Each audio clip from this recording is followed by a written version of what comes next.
അസ്സലാമു അലൈക്കും വറഹ്മത്തുള്ളാഹി വബറകാതുഹു. നമ്മളിന്ന് വീഡിയോയിൽ നോക്കുന്നത് 3-ാം ക്ലാസ്സിലെ ഫിഖിഹിൻ്റെ കുറച്ച് മോഡൽ ചോദ്യങ്ങളാണ്. അപ്പോൾ നമുക്ക് നേരെ വീഡിയോയിലേക്ക് പോകാം. ആദ്യത്തെ പ്രവർത്തനം ശരിക്ക് ശരി അടയാളം ചേർക്കാം. ഇവിടെ 2 ഓപ്ഷൻ കൊടുത്തിട്ടുണ്ടാവും ഒരു ചോദ്യത്തിന്. അതിൽ ശരിയായ ഓപ്ഷന് നേരെ ടിക്ക് ചെയ്യുക. ഒന്നാമത്തെ ചോദ്യം, ഉറക്കം കൊണ്ട് ബുദ്ധിയുടെ വകതിരിവ് നീങ്ങിയാൽ. 2 ഓപ്ഷൻ ഉണ്ട്. വുളൂ മുറിയും, വുളൂ മുറിയുകയില്ല. ശരിയായത് വുളൂ മുറിയും. 2, വുളൂഇൻ്റെ ഷർത്തുകൾ. വുളൂഇൻ്റെ ഷർത്തുകൾ ഓപ്ഷൻ 4, 5. ശരിയായത് 5. ചോദ്യം 3, വുളൂ ചെയ്യാൻ നിസ്കാരത്തിൻ്റെ സമയം ആവണം. വുളൂ ചെയ്യാനേ ആർക്കാണത്? ഓപ്ഷൻ നിത്യ അശുദ്ധിയുള്ളവർക്ക്, 2 ബുദ്ധിയില്ലാത്തവർക്ക്. ശരിയായത് നിത്യ അശുദ്ധിയുള്ളവർക്ക്. ചോദ്യം 4, കുളിക്ക് 2 ഫർളുകളുണ്ട്, 3 ഫർളുകളുണ്ട്. ശരിയായത് 2 ഫർളുകളുണ്ട്. ചോദ്യം 5, നായ കൊണ്ട് അശുദ്ധമായാൽ എന്താ ചെയ്യേണ്ടത്? 8 തവണ കഴുകണം, 7 തവണ കഴുകണം. ശരിയായത് 7 തവണ കഴുകണം. ഇനി അടുത്ത പ്രവർത്തനം പൂർത്തിയാക്കാം. വരി പൂർത്തിയാക്കി കൊടുക്കുക. 1, രാവിലെ സൂര്യൻ ഉദിക്കും മുമ്പ് നിസ്കാരം. ഏതാണ്? സുബഹ് നിസ്കാരം. സൂര്യൻ ഉദിക്കുന്നതിന് മുമ്പാണ് നിസ്കരിക്കുന്നത് സുബഹ്. 2, വുളൂഇന് വെള്ളം ശുദ്ധിയുള്ളതാണെന്ന് ഡാഷ് ഉറപ്പുവരുത്തണം. വുളൂഇന് വെള്ളം ശുദ്ധിയുള്ളതാണെന്ന് ഉറപ്പുവരുത്തണം. അടുത്തത് പൂരിപ്പിക്കാനുള്ളത് 3, വുളൂഇൻ്റെ അവയവങ്ങളിൽ വെള്ളം ഒലിപ്പിക്കണം. നനച്ചാൽ ഡാഷ് നനച്ചാൽ മതിയാവുകയില്ല.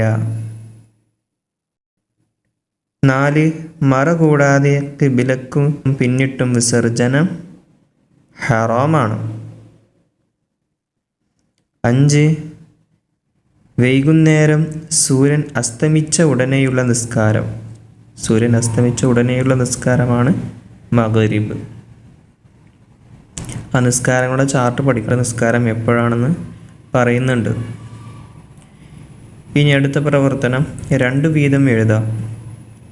ഒന്നാമത്തെ ചോദ്യം, വുളൂ ഇല്ലാതെ ചെയ്യാൻ പാടില്ലാത്തത് കാര്യങ്ങൾ. വുളൂ ഇല്ലാതെ ചെയ്യാൻ പാടില്ലാത്ത കുറേ കാര്യങ്ങളുണ്ട്. 1, നിസ്കരിക്കുന്നതിന് പുറമെ നാം ചെയ്യുന്ന മറ്റു സുജൂദുകൾ. അതുപോലെ ജുമുഅ ഖുതുബ ഓതൽ.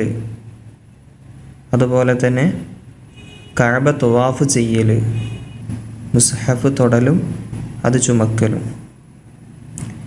ഇനി രണ്ടാമത്തെ ചോദ്യം, കുളി നിർബന്ധമാകുന്ന കാര്യങ്ങൾ. 2 ഉദാഹരണങ്ങൾ എഴുതാം. കുളി നിർബന്ധമാകുന്ന കാര്യങ്ങൾ കേട്ടോ. 1, മനി പുറപ്പെടൽ. 2, ഫർജിൽ ഹഷ്ഫ കടക്കൽ. 3, ഹൈള് രക്തം മുറിയൽ. 4, നിഫാസ് രക്തം മുറിയൽ. 5, പ്രസവിക്കൽ.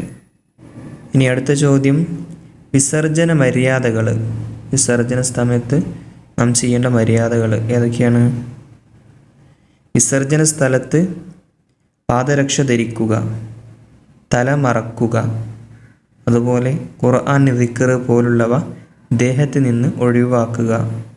ഇടത് കാൽ വെച്ച് പ്രവേശിക്കുക, വലത് കാൽ വെച്ചു പുറത്തേക്ക് വരിക. വിസർജന വേളയിൽ സംസാരിക്കാതിരിക്കുക. കാരണമില്ലാതെ നിന്ന് മൂത്രിക്കാതിരിക്കുക.